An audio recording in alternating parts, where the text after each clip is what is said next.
back, we were driving down a lonely road, just our little family, just having a conversation and minding our own business, when the dreaded lights shone in our rearview mirror.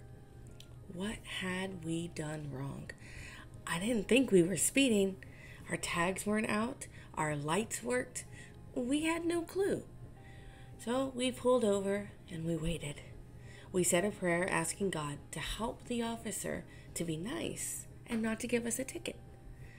Come to find out, we were stopped for going a mile or two over the speed limit, which we hadn't even realized we were doing. And then he said the words every driver wants to hear. I'll give you a warning today. We then praised God for his mercy and for the grace the officer showed us. So you know what we did? We sped off going 10 miles over the speed limit to make up for the time we lost. I mean, the officer did show us grace. Why not? No, that's not what we did at all. We drove off carefully and watched our speedometer. We made sure we stayed under the speed limit for quite a while. Why? Because he showed us grace.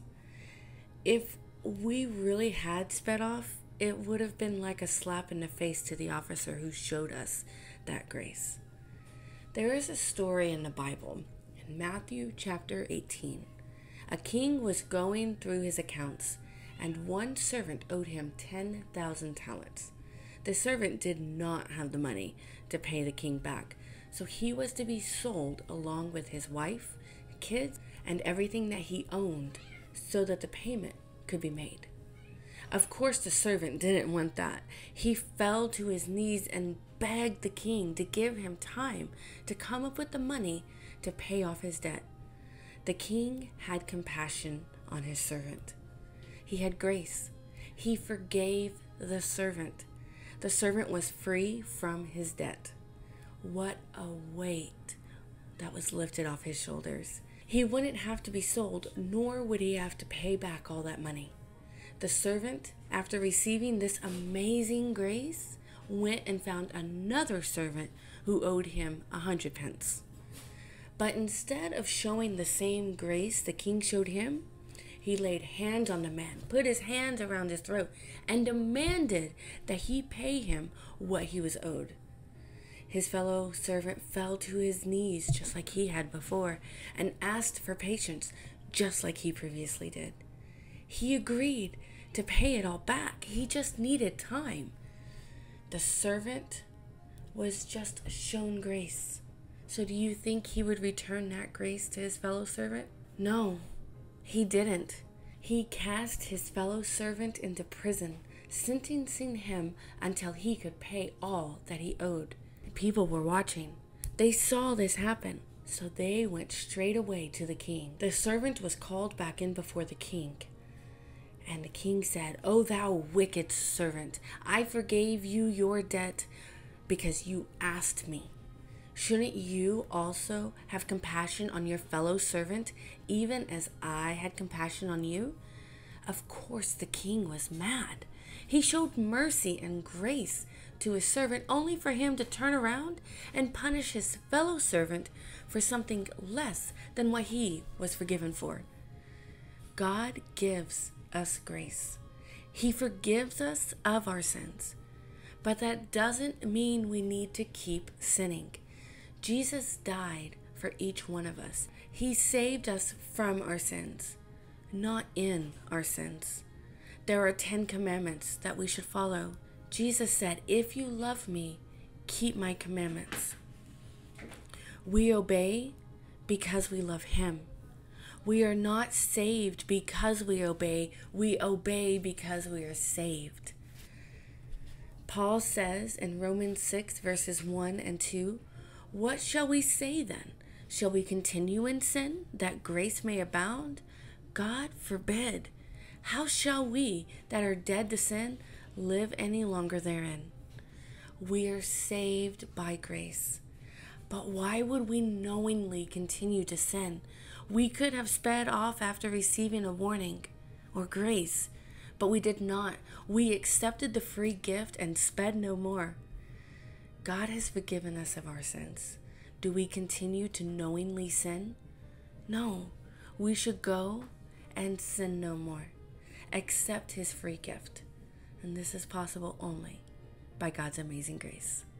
I am the Lord thy God, which have brought thee out of the land of Egypt, out of the house of bondage. Thou shalt have no other gods before me. Thou shalt not make any graven image or any likeness unto anything that is in heaven above, or in earth beneath, or in the water under the earth. Thou shalt not bow thyself to them, nor serve them, for I, the Lord thy God, am a jealous God, visiting the iniquity of the fathers upon the children, unto the third and fourth generation of them that hate me, and showing mercy unto thousands of them that love me and keep my commandments.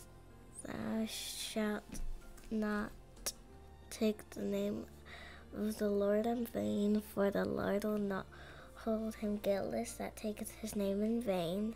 Remember the Sabbath day to keep it holy. 6 days shalt thou labor and do all thy work, but the seventh day is the Sabbath of the Lord thy God. In it thou shalt not do any work, thou, nor thy son, nor thy daughter, nor thy manservant, nor thy maidservant, nor thy cattle, nor thy sheep, stranger that is within thy gates. For in 6 days the Lord made heaven and earth, the sea, and all that is within him. And God rested on the seventh day, and blessed the seventh day, and hallowed it. Honor thy father and thy mother, that the days may be long upon the land which the Lord thy God giveth thee.